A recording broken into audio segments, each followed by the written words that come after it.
How to download and install Vanguard mobile app. Hello everyone, welcome to the channel and let's get right into this quick and easy tutorial.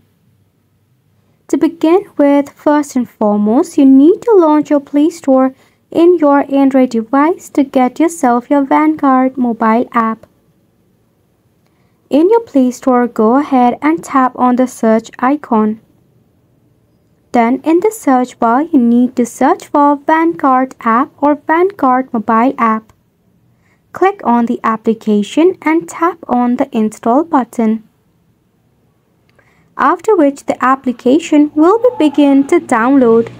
Minded, it might take a while for your application to be downloaded depending upon your Wi-Fi speed. Once the application is installed, tap on the open button. After which, to enter into your Vanguard account, you will have to enter your credential, that is your email address and your password. If you are new to it, you can tap on Get Started.